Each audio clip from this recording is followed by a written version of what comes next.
Hey guys, welcome to the Coding Monk YouTube channel. So Next.js एक latest technology है and आजकल जितनी भी नई वेबसाइट्स बन रही हैं वो मोस्टली Next.js पे बन रही हैं. सो आज की वीडियो में देखेंगे कि Next.js का फ्रेश प्रोजेक्ट हम कैसे सेटअप कर सकते हैं. With that said, let's get started. So Next.js का प्रोजेक्ट बनाने के लिए सबसे ज़्यादा ज़रूरी चीज़ जो प्री रिक्विजिट में आती है, जो आपके लैपटॉप में होनी चाहिए, वो है Node.js. सो अगर आपके पास Node.js नहीं है तो आपको सिंपली गूगल पे आके नोड लिखना है एंड ये Node.js का सबसे पहले जो आएगा Node.js जो org, इसके ऊपर आना है एंड डाउनलोड कर लेना है Node.js को. एक बात ध्यान रखें कि Node.js का जो वर्जन आपके पास होना चाहिए वो होना चाहिए Node.js 20. तो फॉर एग्जांपल नोड अगर मैं वर्जन चेक करता हूं तो मेरे पास 20.10 है, जो कि इस समय का लेटेस्ट वर्जन है.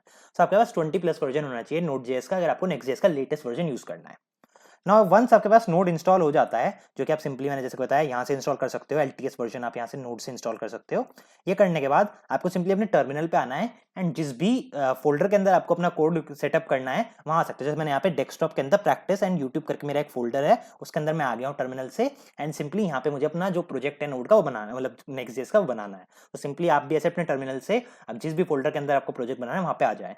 उसके बाद आप लिखो npx create -next -app @latest and इसे प्रेस करके आप एंटर प्रेस कर दो ना. जब आप एंटर प्रेस करोगे तो ये आपका जो कमांड आपने एग्जीक्यूट करी है वो एग्जीक्यूट होना स्टार्ट करेगी एंड Next.js आपके लोकल में क्रिएट होना स्टार्ट होगा. सबसे पहला क्वेश्चन आपसे पूछेगा कि आपका जो आपको प्रोजेक्ट बनाना है उसका क्या आपको नाम रखना है. तो वह इसके अलावा मतलब फॉर एग्जांपल इसके लिए हम नाम रख देते हैं नेक्स्ट -app. यहाँ पे नाम रख देते हैं प्रोजेक्ट का नाम, इस समय ये रख देते हैं एंड यहाँ पर प्रेस करता हूँ मैं एंटर. अब ये पूछ रहा है कि आपको इसमें टाइपस्क्रिप्ट रखना है या नहीं. सो अगर आपको टाइपस्क्रिप्ट रखना है आप यस कर सकते हो, नहीं रखना आप नो कर सकते हो. तो इस केस में मैं नो करके चलता हूँ. देन आपको पूछेगा ESLint आपको यूज करना है, तो आपका एग्जाम मतलब इस समय ESLint मैं आपको रिकमेंड करूंगा कि आप मोस्ट केसेस में यस रखो. यहाँ पे भी मैं यस कर देता हूँ for now. Tailwind. So Tailwind क्या है, अगर आपको किसी भी ऐप में स्टाइलिंग करनी होती है फ्रंट एंड पे तो आप उसके लिए यूज करते हो CSS. सो टेलविंड एक CSS का फ्रेमवर्क है. सो मैं आपको दिखाता हूँ. इसमें आप जो है CSS जो है इनलाइन लिख देते हो, मतलब रियल टाइम पे आप CSS लिख सकते हो. इसके बारे में डिटेल में किसी और वीडियो में बात करूंगा. सो यहाँ पे आप जाके देख सकते हो tailwindcss.com के ऊपर आप आके देख सकते हो.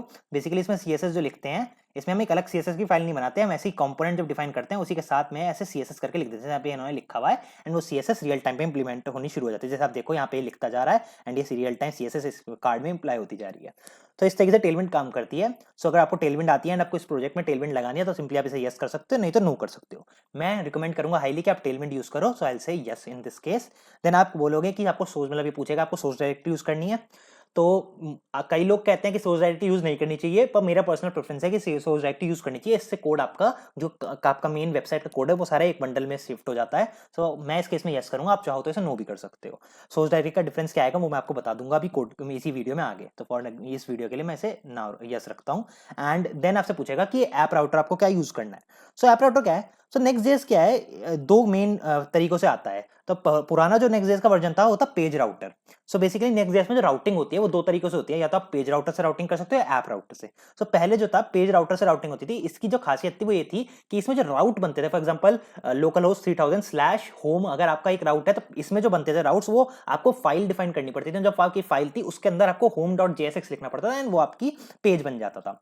ऐप राउटर में ये चीज बिल्कुल बदल गई है. ऐप राउटर में अब आपको पेज जो है, आपका जो राउट है वो आपका पेज के नाम से डिफाइन ना होकर फोल्डर के नाम से डिफाइन होता है एंड उस फोल्डर के अंदर आपको एक पेज.jsx या पेज.tsx की फाइल देनी पड़ती है एंड उस तरीके से राउटिंग चलती है. इनके बारे में डिटेल में आपको अगर पढ़ना है तो आप डॉक्स में पढ़ सकते हो या गूगल पे सर्च करके पढ़ सकते हो एंड आगे मैं इनके ऊपर एक वीडियो निकालूंगा, आप उसमें को भी देख सकते हो फ्यूचर में.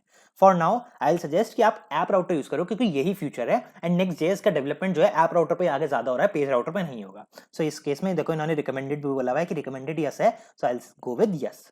एंड देन आपको ये कह रहा है इंपोर्ट एलियस, तो इसको हमेशा नो ही रखो, इसको डिफॉल्ट जैसा है वैसे ही रहने दो एंड इसको चेंज मत करो इंपोर्ट एलियस को. देन आप इस पे करोगे एंड आपका जो प्रोजेक्ट सेटअप है वो स्टार्ट हो जाएगा बनना. So depending on your computers configuration and internet speed, ये आपका जितना भी टाइम लेगा वो वेरी करेगा. सो यहाँ पे हमारा कोड जो है वो सारा सेटअप हो चुका है. अब हमें सिंपली कोड जो हमारा फोल्डर बना है कोड का उसके अंदर जाना है. तो फॉर दैट आई विल से simply cd and next, that is next and app, and इसके अंदर मैं cd करूंगा, इसके अंदर मैं आ जाऊंगा एंड मुझे कोड को अब ओपन करना है. तो I will simply code dot and इसको एंटर करूंगा. सो मेरा जो कोड पीस है वो ओपन हो जाएगा Next.js का, जो मैंने कोड सारा सेटअप किया है. सो हमारा सारा कोड Next.js का ओपन हो गया है. अब इसको स्टार्ट करने के लिए सबसे पहले मैं यहाँ टर्मिनल ओपन कर लेता हूँ अपना इसी VS कोड के अंदर एंड अपने टर्मिनल को एडिटर के साथ डाल देता हूँ. ताकि थोड़ा स्पेस मुझे टर्मिनल की अच्छी मिल जाए। तो इसको लोड होने देते हैं एंड यहाँ पे सिंपली से move terminal into editor area.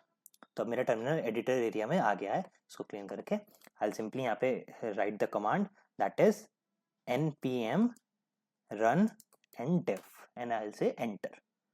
सो मेरा Next.js का जो ऐप बना है बाय डिफॉल्ट वो अपना स्टार्ट हो जाएगा रन करना इस कमांड से। सो अब इसको स्टार्ट होने देते हैं। सो हमारा कोड स्टार्ट हो गया है एंड लोकल होस्ट 3000 पे होस्ट हो गया है। So I simply go to my browser and say local host and 3000 and I say enter. अब ये लोड होगा एंड यहाँ पे स्टार्टिंग है। अब ये पूरा कोड जो है कंपाइल हो रहा है, पूरे कोड का बंडल बनेगा एंड वो आपके फ्रंट एंड पे यहाँ पे रिफ्लेक्ट होगा। तो इसको होने देते हैं, बंडल बनने देते हैं। सो हमारे कोड का पूरा बंडल बन चुका है एंड ये हमारा रेडी हो चुका है एंड इसने 36 सेकंड लिए यहाँ पे एग्जीक्यूट होने के, बिकॉज मेरे कंप्यूटर थोड़ा स्लो है एंड उसके ऊपर रिकॉर्डिंग भी चल रही है तो इसलिए थोड़ा स्लो हुआ। आपके में थोड़ा फास्ट हो जाएगा एंड इस तरीके से बाय डिफॉल्ट नेक्स्ट का जो पेज होगा वो दिखेगा आपको। बाय डिफॉल्ट जब आप सेटअप करोगे पहली बार तो आपका इस तरीके से वो कुछ पेज दिखेगा। सो आई होप Next.js का ऐप राउटर का प्रोजेक्ट अपने लोकल डिवाइस में सेटअप करके कैसे रन करते हैं ये आपको अच्छे से समझ आ गया होगा इस वीडियो को देख के ना। अगर अभी भी आपको कोई भी डाउट है Next.js के सेटअप से रिलेटेड तो आप कमेंट सेक्शन में पूछ सकते हैं and I will be more than happy to help you out there. अगर वीडियो अच्छी लगे तो वीडियो को लाइक कर सकते हैं एंड ऐसी ही और वीडियो देखने के लिए इस चैनल को सब्सक्राइब कर सकते हैं and I will see you next week with a new video. Till then have a nice day and keep coding.